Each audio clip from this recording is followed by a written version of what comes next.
Nah, kita sekarang sebenarnya, tapi kan ada persoalan yang lebih besar. PSN itu kan proyek namanya strategis nasional, dan itu yang memberikan kan pemerintah gitu ya.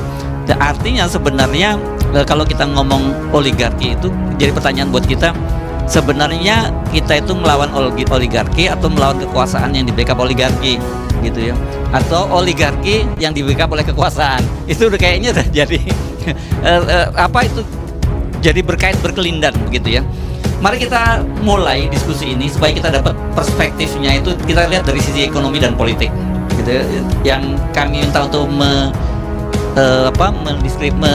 menjabarkan soal ini siapa lagi ini kalau bukan Mas Antoni Budiawan ya. Ini saya kadang-kadang juga bingung sama Mas Antoni ini.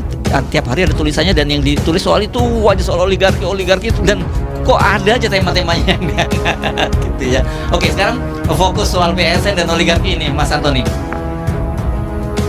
Terima kasih Mas Hersu. Ya, topiknya ada terus karena oligarkinya ya terindikasi melanggar terus gitu. Jadi topik itu tidak pernah surut. Ya, menarik. Ini mengenai PSN.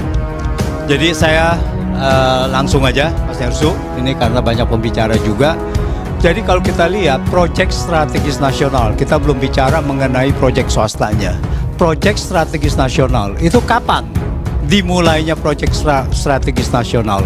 Itu pada tahun awal 2016, dimulai dengan Perpres nomor 3 2016, dan di situ tentang proyek strategis nasional, dan di list ada 215 proyek strategis nasional.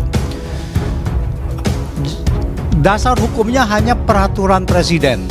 Jadi, nah nanti Ibu Bivitri yang bisa melihatnya, Perpres ini tanpa ada dasar hukum, tanpa ada undang-undang, cuman dia merujuk pasal 4 ayat 1 Undang-Undang Dasar bahwa presiden memegang kekuasaan pemerintahan. Jadi seolah-olah diterjemahkan bahwa presiden boleh berbuat seenaknya. Jadi boleh berbuat menentukan PSN dan sebagainya. Jadi seolah-olah pasal 4 ayat 1 menunjukkan bahwa diterjemahkannya sebagai presiden boleh berbuat tirani. Nah, ini pertama. Ada 215. Tapi kalau kita lihat proyek-proyek itu masih demi kepentingan nasional. Meskipun ada proyek tol yang ada juga yang diinikan oleh swasta gitu, tetapi masih kepentingan nasional. Ada proyek bendungan dan sebagainya, yang mayoritas adalah proyek-proyek dari pemerintah. Nah, kemudian mulai ini tidak ada dasar hukumnya, lalu proyek ini, proyek strategis nasional, mulai mengalami distorsi. Pertama adalah distorsi di tambang-tambang, di mana pada saat itu nikel mau dibesarkan. Untuk mengusir penduduk setempat untuk menjalankan bahwa proyek ini bisa berjalan lancar, maka diberikan status PSN. Oleh apa? Oleh Perpres. Disitulah terjadi pengusiran, dan disitulah mulai proyek swasta masuk sebagai proyek PSN. Dan rakyatnya diam ketika diwawoni ya, yang nikel salah satu yang terbesar itu, semua diam. Jadi rakyat diam saja. Jadi penduduk setempat dibiarkan ini sendiri berjuang sendiri, lalu kemudian pasti kalah, aparat turun, pasti itu kalah. Kemudian mungkin masih ingat ya, yang lebih dekat dari kita, yaitu Desa Wadas. Nah, di mana bahwa di situ ada bendungan, lalu katanya mau diambil batu itu dari Desa Wadas untuk bendungan di Desa Wadas. Padahal katanya di situ adalah nilai ekonomisnya sangat besar sekali, yaitu marmer dan sebagainya gitu. Di situ dijadikan langsung proyek, langsung PSN. Orangnya terusir. Jadi untuk kepentingan swasta, masyarakat setempat ini diusir gitu, Desa Wadas. Setelah Desa Wadas, banyak nikel-nikel tapi kita nggak dengar karena ada di Indonesia Timur. Lalu kemudian terjadilah PSN di Pulau Rempang untuk pabrik kaca, swasta pabrik kaca, bahkan swastanya adalah asing lagi ya, melalui perusahaan Indonesia gitu.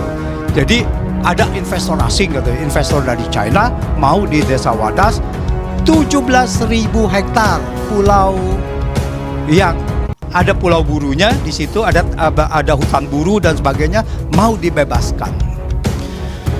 Penduduknya diusir, tidak boleh ada yang tinggal di situ, direlokasi. Tetapi perlawanan Rempang itu sangat luar biasa. Nah, ini pembelajaran dari kita.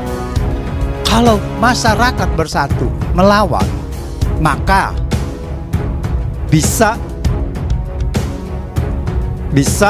berhasil untuk menunda proyek ini, meskipun pada saat itu dibilangnya ditunda proyek Pulau Rempang ini.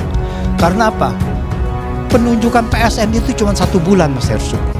Dari Bahlil Erlangga atau yang ke China, MOU, kemudian 1 bulan kemudian Menko Erlangga lalu mengatakan ini adalah proyek strategis nasional, Eco Smart City atau apapun namanya. Hanya 1 bulan, bos. Luar biasa. Lalu kemudian menjelang lengsernya Jokowi, dia memberikan PSN kepada PIK 2 dan BSD. Ini perumahan yang sudah eksis 30 tahun lebih, yang sudah biasa-biasa saja, lalu bisa jadi proyek strategis nasional. Itu di mana strategisnya? Jadi tidak ada yang namanya strategisnya. Itu pertama. Pertanyaannya adalah, apakah proyek strategis nasional itu adalah untuk kepentingan umum? Harusnya iya, kepentingan nasional. Kalau namanya kepentingan nasional, harusnya adalah kepentingan umum, ya nggak? Nah, itu. Jadi proyek strategis nasional ini digunakan untuk mengusir masyarakat setempat demi menjalankan proyek-proyek yang diinginkan untuk kepentingan sekelompok orang. Awalnya adalah untuk kepentingan umum, jalan tol, bendungan, jalan infrastruktur sarana dan prasarana dan sebagainya. Awalnya masih lumayan bagus, meskipun melanggar peraturan perundang-undangan.